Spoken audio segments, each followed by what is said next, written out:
Hey everybody, what is going on? Serial of Jeff here, and today I'm playing Entropia Universe. Today what we're going to be doing is a little bit of a mining run over here by Monopolis. So this is sort of where we're going to start out, and we're just going to head down south to Nymphtown. So this is going to be about a 100 PD run, and we're just going to see how it goes. So first off, let's try and avoid these defenders, because again, on a mining run, I don't want to be hunting, and on a hunting run, I don't want to be mining. So let's not do that.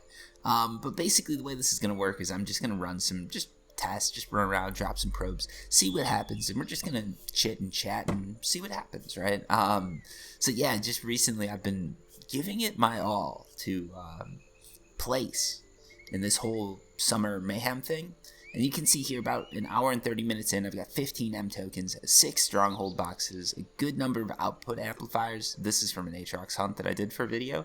And I've got all my little skill pills out there that I'm using to try and just boost my chances of getting that first place prize. Now, I don't think I'm actually going to get it because I think there are people that are a little bit better than me, but I noticed that literally I'm about to go into the level 35 category. So this is my last chance of trying to win that level 2 victory, and I'm hoping that I can make it happen. So far, basically during during Summer Mayhem, for those of you guys who are interested, I've had 3 globals. 2 of those have been in the Assault game. Those would be in that video I released just overviewing Summer Mayhem. If you haven't seen that video, I definitely recommend you check it out. And then I got 1 global while I was just out there hunting for the Annihilation rounds. Obviously, I'm not going to record the whole Annihilation rounds because I don't really have the patience to sit down and talk for 10 hours. There's just been, like I keep saying in all their videos, there's a lot of stuff going on in my personal life. And that means I can't record as much. So I'm trying to put these videos out when I can. And, you know, Entropia Universe, at least like Summer Mayhem and all that, it's a good, it doesn't feel too intense to me. So it's a good opportunity for me to like sit back, like crank the chair back, I listen to something on Netflix or whatever, and just sort of de-stress. So I can do that for an hour or 2 every now and then, and we'll see. I might not even get to the time limit. That's the big risk, right? I won't get that 10 hours in, because we don't have that much time until Merry Mayhem's over. In fact, when this video goes out, it might literally be time for Merry Mayhem, I keep saying that, for Summer Mayhem to end. And if that's the case and I don't manage to make it, you know, it is what it is, right? Like, that happens. Real life sometimes gets in the way, and I've talked about that in other videos. I'm not gonna just sit here and lament on it. Oh, what do we have here? So we got a double. What is this mob? I just want to make sure I won't get attacked. That's actually really good dianthus liquid. I think that is going to have a high markup. Let's check this out here. So we got dianthus liquid. Ooh, yeah, that does have a pretty nice markup to it. At least unrefined it does. Hopefully that's going to carry through once we refine it. But yeah, that's a nice find right there. We've got some kelp. This is actually pretty good because we're not finding the typical list and oil, which are more of your lower markup ores and end matter. We're finding stuff that's just a little bit better. And anytime you can do that, even though I don't think Keld has that much of a markup to it, anytime you can find stuff that's a little bit rarer, it's good because it means that this might be an area that I can come back to if, for instance, Keld ever goes up in markup, or if, for instance, I decide to mine with an amp. Because, you know, with the amplifiers, if you're finding stuff with a higher markup, that's always better. That's why if you're out there mining and you want to amp up, the best time to amp up is when you're in an area that you know drops high markup ores and that matter. If you're going for list and oil with a huge amp, yeah, you might get that off, you might get that global, but overall you're probably going to lose money because that markup in the amp is not counted back into the loot pool, which means what you find has to account for that markup. And a little bit extra because, again, you're trying to counter the fact that you're probably going to be losing a couple percent to Mind Dark, right? Like every time you go out for a hunt or run or whatever, you're probably going to lose, 5 to 10% to Mind Dark on average. Obviously, some of you guys are going to be commenting that you've had way worse runs, and some of you guys have had way better runs. It's, it's average. That's just how averages work, right? I think we know this. But yeah, hopefully we can find some really good stuff in this area. But yeah, it looks like, to be honest, probably this area is going to be the place to go. If I had to pick, I'd say like here would be good. But we're going to head down south because we're just going to try and do this whole run here, right? I want to just keep dropping and heading down as far as I can get and just see what we can find. Because sometimes just running in a straight line is good because it gives you a really good idea for what areas are going to produce and what they're going to produce. So this is more of like an exploratory thing that we're doing here. And when I say that, like, honestly, I'm probably not going to come back to this area and like mine a ton. So it's an exploratory thing for you guys, right? You guys can see what I'm finding, and then you guys can come and make something happen if you're lucky. And I just realized, why did I do this? I've got a Terramaster 4, right?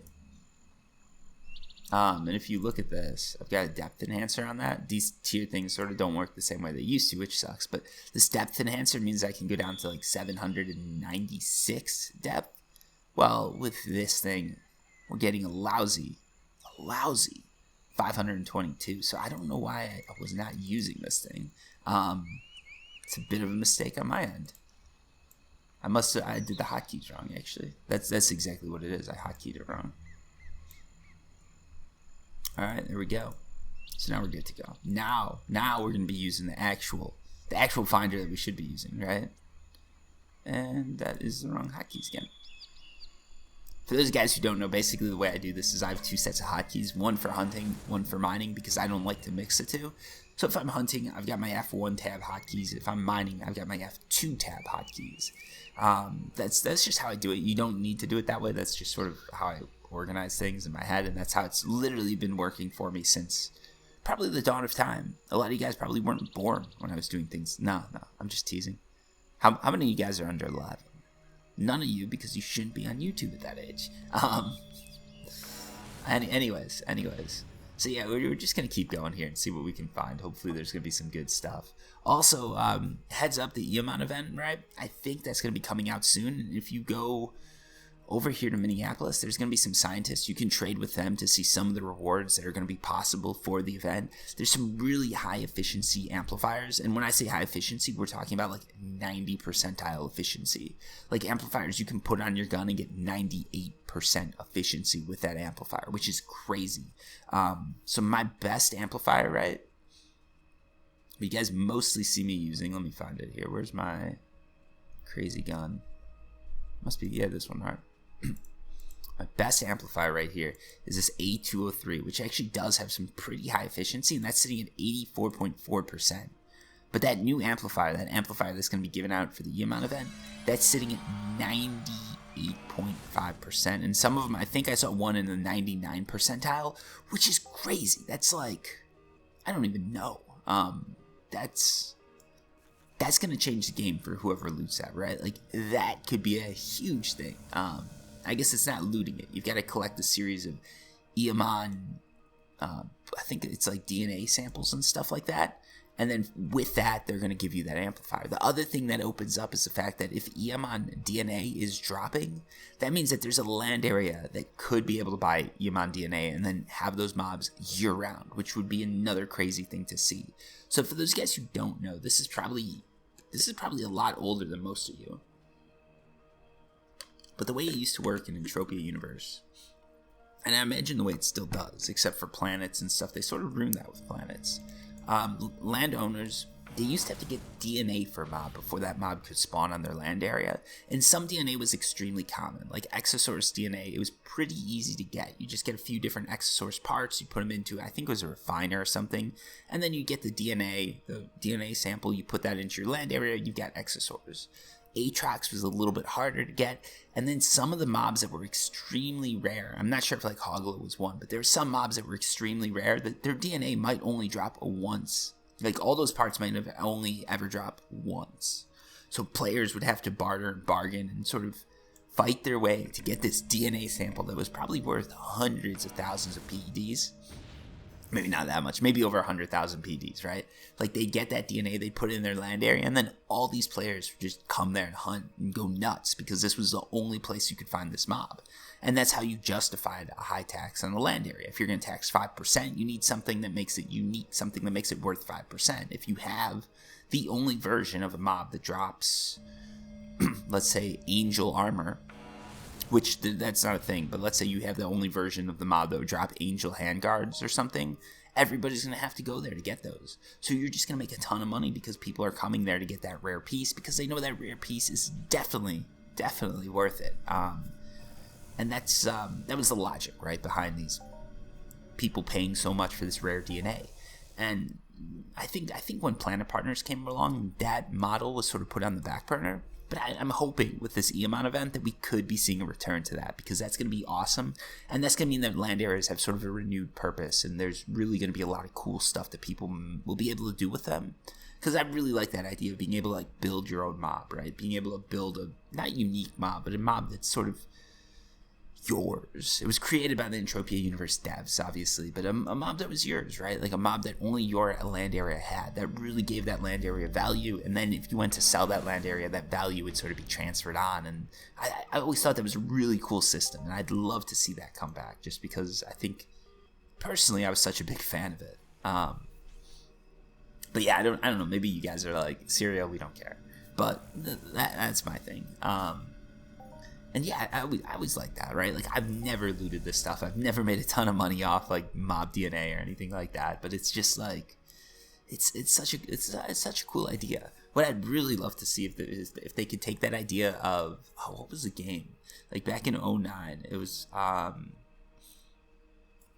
I want to say Splinter Cell, but it wasn't that. It was this game where you could, who was it? It was like, you could basically combine DNA to create these unique creatures, and you fight your way through the whole solar system. The game actually wasn't that good. It was like everybody was excited for it. It came out, and then it was like, which happens a lot. I'm praying to God that won't happen to Cyberpunk, because Cyberpunk, I'm hoping, is going to be crazy good. But anyways, yeah, it happened with that game, but I'd love to see Entropia Universe do something like that, where you could actually loot like Argonaut DNA, Aatrox DNA, you sort of combine them and you create this unique mob that would somehow be able to take on the properties of both.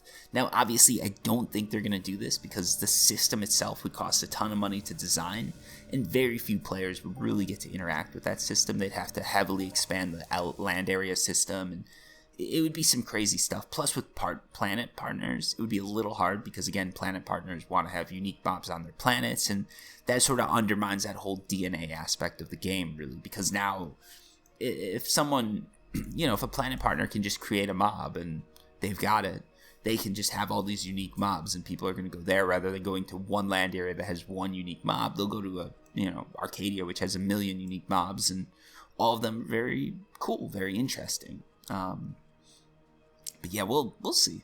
Hopefully some cool stuff is going to come from that. But yeah, the Eamon event should be one to pay attention to, just because those amplifiers are going to be pretty like OP.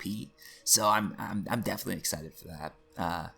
What else is there to talk about? So I've noticed some picked up interest in some of my Entropia Universe videos. So those guys who are new to the channel, thank you for joining. Those of you guys who are here for Warframe or Rust, I will get back to those. Warframe, I'm just going to try and continue creating these little like how-to guides that I do. Rust, I just had to take a break from. The toxicity was killing me. It was just like, I'd log in, and usually I play solo, right? Like, I enjoy a little bit of a solo grind type thing.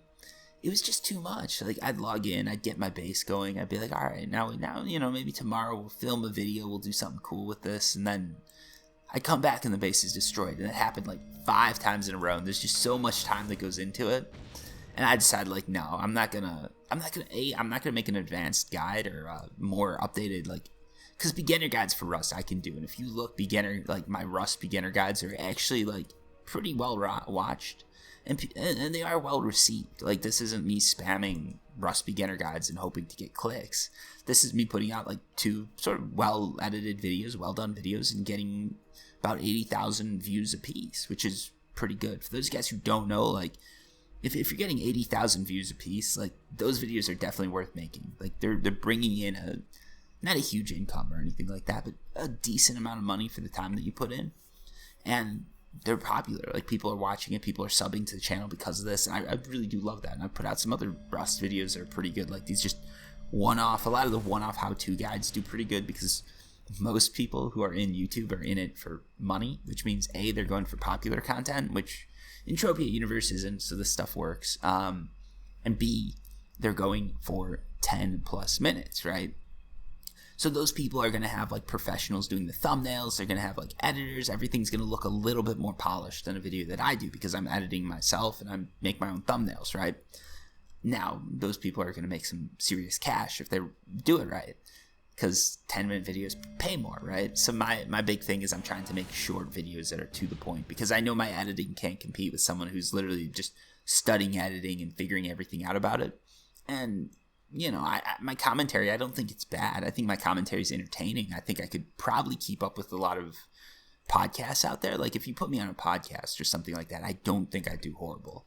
I don't think I have too many like inflections or anything like that in my speaking pattern that would just throw people off. So I think overall I'd be pretty good for that. But the big problem there is it takes a lot of time to do, and you're competing with so many people. Then a lot of those people have fame for other things, right? Like if you're really good at talking people through stuff, if you're really good at podcasting, and then you have a unique skill, that's gonna get you places. In my case, I'm decent. I think I'm pretty good, like self-evaluation wise. Like I think I'm.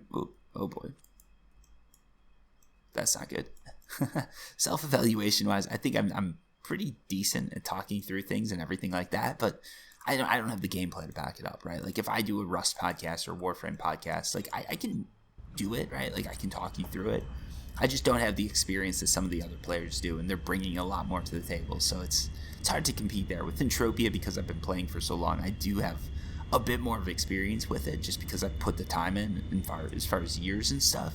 So I can tell stories about like old school Entropia Universe, like I've actually literally just been doing. I can throw in some ideas, sort of I know the culture behind it, and I think that's pretty cool to listen to, right? Like I think that's my edge in Entropia Universe. In Warframe, Rust, everything like that, I really don't have that same edge.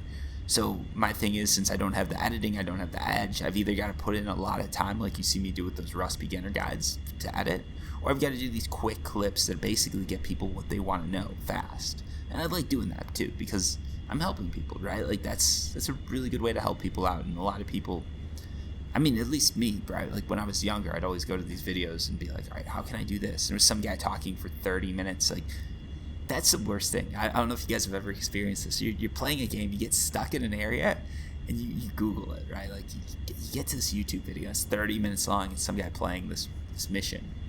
And you're like, all right, we've just got to sit through this. Like we've just got to figure out where he gets through this part, and then we get through it too. So you click through this video, it's got like 1 million views because it's some guy who's like super famous, right? Like you're clicking through, trying to figure out where he solved this puzzle that you're trying to solve, this unsolvable puzzle in your mind, right? You're like, how did he do it? You're going around, and then all of a sudden you come to like this place and the mission, right? You come to this place in the mission, and you see this guy like, all right, so you go left, you go right. Fuck, didn't get it. All right, let's try this again, folks. We're gonna get it. Go right, go left. Yeah.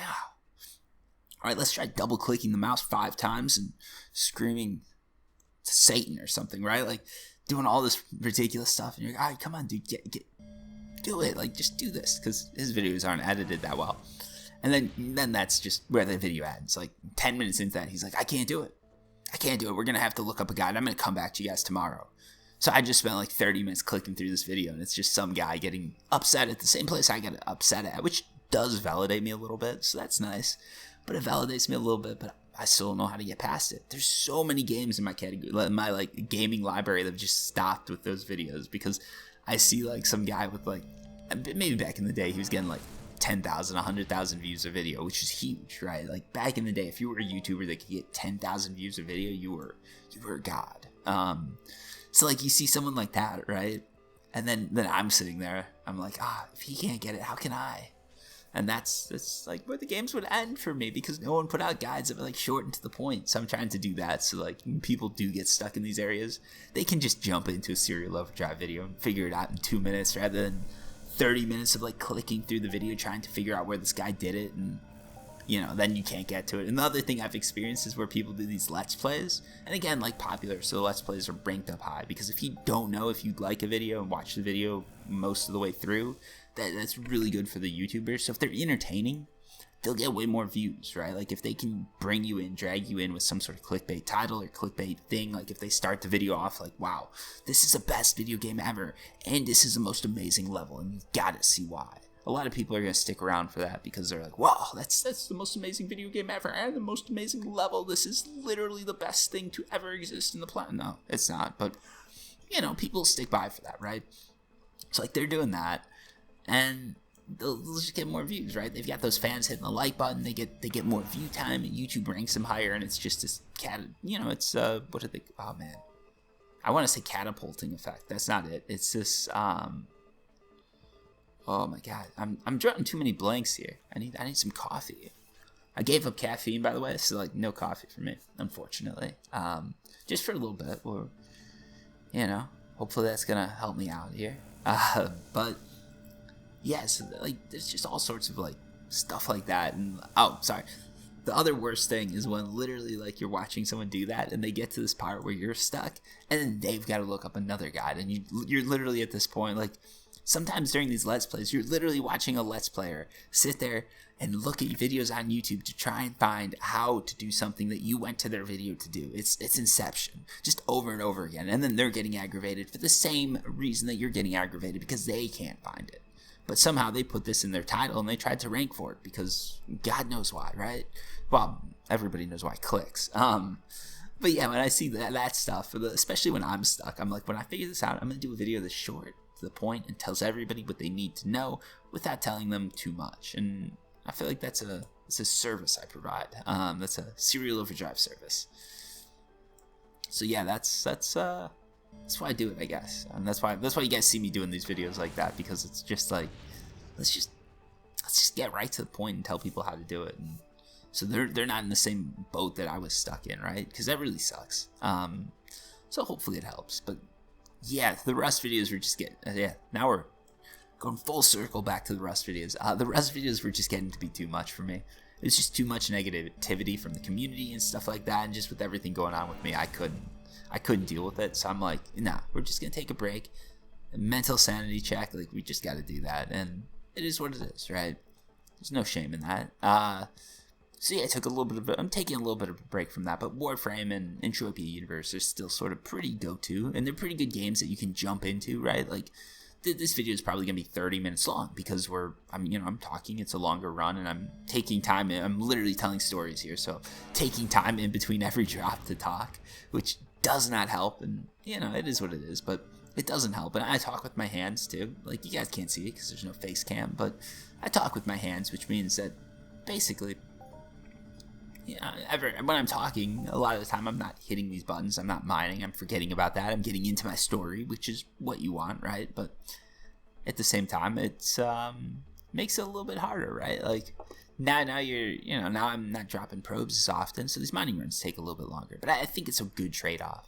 And honestly, like, the way I'm thinking about it too, I'm like, man, my inflections when I'm doing these videos are actually pretty decent. Like, I see a lot of these people on Twitch, they're like overreacting and everything like that, and I'm like, no, like, I'm playing these games, I'm talking with my hands, I'm going all over the place. I'm like, I think that would actually be pretty entertaining. So I'm like, face cam would be nice to do because I think it would give me an edge, and I think actually I'm pretty emotive. Actually, I'm more emotive with my face and my hands than I am with my voice, if that makes any sense. Like, literally during, I don't know, at least for me, like during Zoom meetings, half the time, like, I don't even go all like, because if for those of you guys who aren't in the corporate world, the way Zoom works, basically, keep yourself muted until you're talking. When you're talking, unmute, then mute back up. So, like, a lot of the time I'm just being lazy, and I know people, like, get the picture if I just make, like, a face or something like that, and I'll sort of I'm not making crazy faces or sticking out my tongue or anything, but, I'll just, like, nod along or, like, smile and just give a little, like, sort of tells to show people, like, what's going on, right? And because of that, adopted that into more my speaking pattern. And then I go on, you go on Twitch and you see a lot of these guys that are just sitting there like stone cold Steve Austin, like looking right at the camera. They're in a staring contest with me, and it's like, what the fuck are you doing, man? Like, you're out here to entertain people, you're keeping a straight face, you're doing nothing, and you get 10 million, 10 million subs or something. Not 10 million subs, that would be nuts, but you got something like crazy going on. It's like, what like, how? And obviously they're probably really good at their games, right? Like, that's why people follow them. But I'm sitting there, I'm like, well, I'm pretty emotive. Like, I think that would be a good avenue for me. But then at the same time, I don't want to do that whole face cam thing because it would be, I don't know. I'm playing with the idea. I think if I did a face cam, it would be on Twitch. So if you guys are interested in ever seeing that, give my Twitch some love. Go follow me there, and maybe as I get more followers, I'll be a little bit more interested in doing that whole face cam thing. Just a little pull there, like, because a lot of people always want to know, like, what do you look like? Honestly, I look like a pretty average dude. Like, there's nothing special about me. There's no sorts. I don't know. I look pretty average. Like, I don't think I'm not super ugly, not super handsome. Just right in the middle, sort of thing, right? Like, not overweight, just sort of, I think my BMI is like 24. So, you know, I'm in the danger zone. Doing a little bit of Top Gun, but not in the way that, you know, Tom Cruise playing volleyball is. But, you know, it's just sort of average looking dude. With, that's about it, you know. Pretty decent life and everything like that, I think. But yeah, I was always like, that would be cool. Like, there's some advantages to the face cam. I'm like, I think I'd like to do that. But then at the same time, when I think about work, it's like, man, I don't want to risk my job over. So I'd have to come up with something. If there's interest, I'd probably find something, like, put on some sort of disguise, right? Because you can do that, honestly. Like, if I wanted to, I'm pretty sure I could make myself look different enough that people, like, who know me wouldn't be able to, like, 100% be like, spot on, that's Serial, you know? Obviously, I'd disguise, like, some other stuff too, but, you know, like, it would be fine, I think. It's just, I don't even know if the interest is there. So yeah, let me know, I guess. There we go. We got some fruit. That's awesome. Is he chasing me? Is this little dude chasing after me? All right, we got a fight coming here. Take him out. He didn't stand a chance. But yeah, if you guys do show me enough love on Twitch, it'll probably happen. And the thing is too, like, it looks like I'll be moving in the apartment that I'm going to be moving into, that we'll be moving into, is a little bit better for this. Like, it has a little bit of extra room, and there are places that you could actually set up some sort of streaming thing. So I might even get a desktop. That's going to be the big thing, right? Like, if I get a desktop, then it's going to be way more possible. Right now I'm playing on a laptop, right? Which it's good. Like, gaming laptops are completely acceptable, I think, as far as gaming goes. Like, you can completely play a video game on a gaming laptop without any trouble. Like, there's nothing wrong with that. But from a sense of, like, face cams and everything like that, especially when you've got to, like, watch what you post, like, you know, like, I don't want you guys seeing into my living room, right? The people I work with, like, they know where I live, they know, you know, what I do, what I have at home, everything like that. No big deal. Like, we all make the same salary, everything like that. But with you guys, it's like, I don't want people thinking that I'm rich or poor or anything like that. And you know, I think giving people, like, a eye into your living room, you've got to really, like, figure out what you want in your living room, especially because the viewership's going to be a lot bigger, right? Like, you know, it's a little bit different, I guess, with work and with Twitch, because Twitch, you're sort of opening up to a wider audience, and I don't want to do anything that'd be a little off. But, like, this new place would actually have, like, an area that I could sort of create, you know, put in some of those cool lighting things and some posters and everything like that. You get a little bit of Serial Overdrive in the background and Serial Overdrive in the foreground. Serial Overdrive in the foreground being me, in the background being my cool things, right? Things that you guys would appreciate, hopefully. Things that I'm told by other people are stupid. I'd make it look like a college dorm room. That's what would happen. And then I'd probably be told not to do that. And we'd see where that would end. But, you know, there's a lot of stuff like that I could do that would be cool. I'm thinking about it, and the more I think about it, I'm like, that would be cool. That would be exciting. But then it's like, oh man, that's a whole nother way of putting yourself out there, right? Like, my voice. When I first started making YouTube, I was, like, doing all this stuff to try and edit my voice because I hated it. And now I just sort of got used to it, and it's like, yeah, it is what it is. There's gonna be, like, at least one person that hears this comment. If you've made it this far, like, what are you doing? They're gonna hear this comment, and they're gonna literally, like, comment on my voice, because that always happens, right? Like, when I first started, it was always like, oh, you're so calm, you're so chill, and then it'd be like one guy who's like, you sound like a dumbass, and it's like, what did I say? Your voice. I can tell by your voice. I'm like, what? I sound like an idiot. I said, how? And, you know, they're just, it's like, you know, or people say you sound like R word or you sound F word or whatever, right? Like, all sorts of crazy stuff like that. And for some reason, people always ask if I'm a smoker, and it's like, no, but if you talk for 30 minutes straight, your voice does get a little hoarse. Turns out it's not, you know, it's not the best thing for your vocal cords. It's why singers need singers are doing it on a whole nother level, but you get what I'm saying. Like, if it's a constant talking, that's why I can't do a 10-hour video like this, right? It's just too hard. And that's why people use face cams, because you can emote with the face cam rather than with your voice, which makes it a little bit easier. Here, if I stop talking, it's going to get like, there's a drop, right? It's just dull. But with the face cam, if you do it, you can sort of carry it on with your hands, your voice, everything like that. Like you can leave a little bit of space and stuff like that, and that makes things a little bit easier. Plus, you don't know if I'm taking a drink. You don't know if I just walked away from the mic and my character's running. You have no idea what's going on. And yeah, there's a lot of things that would be solved by a face cam that would make a lot of these videos, I think, a little bit more entertaining. But yeah, we'll see what happens with that. We'll see how it goes. First things first, I've got to actually get the apartment that I'm looking at. And then once that happens, I've got to go out, get a desktop, put the money in, and we'll see how tight money is and everything like that. And then we'll go from there. And maybe in maybe at some point. I don't know. I'm not even going to put a month to it, because it literally could be like a couple months. It could be never, right? Maybe at some point you guys are going to see me live on Twitch with my face showing. If you guys are interested in what Serial Overdrive looks like, you know what to do. Go over to my Twitch, show me some love. Not subscribers, just followers. That's all I'm looking for.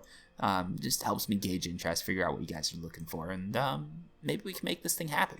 But yeah, that's the face reveal talk, right? And obviously, if I got super popular on YouTube, I'd be fine doing face reveals too. It really depends, like which avenue comes through and everything like that. Because I think if you're doing YouTube full time, like it's a whole different thing than if you're doing it just for fun, right? And yeah, we'll see. But I think Twitch would be the avenue to go with that. So yeah, for those of you guys who are interested in seeing Serial Overdrive in the flesh, you know what to do. Anyways, thank you guys so much for watching. This video went way longer than expected, but you guys saw the returns right there. I guess I didn't talk about them at all. I just showed it. So that was sort of lame of me. Let's talk about them here. So if we jump over here, we drop all of this junk in there. You can see we're at 38.74 PEDs. We probably got a little bit of markup in here, which is going to add it maybe to 40, 41, 42 PEDs, which means we lost a total of 8 PEDs on this run. Remember, we did drop, well, hold on, actually, we lost 8 PEDs, but we don't have much universal ammo and all that. So yeah, we pretty much lost 8 PEDs on this run, which isn't too bad. We got some decent skills, and overall, I had a good time. So that's what counts, right? And by the way, these look like something out of Willy Wonka. Right? Anyways, I'm going to leave you guys with that thought. Remember, Serial Overdrive on Twitch. All my links are down below in the description. Hit the follow button on Twitch if you want to see the face reveal. Hit the subscribe button on here if you want to see the face reveal. Watch all my videos. Hit the like buttons. All that's going to help. And all that's going to bring us to a point where I feel comfortable doing stuff like that. And then we'll be able to do some really cool stuff. Because I do have, I'm not going to say it, but like if I was pretty popular, I'd do some pretty sick ideas. So, yeah. Until next time. Peace.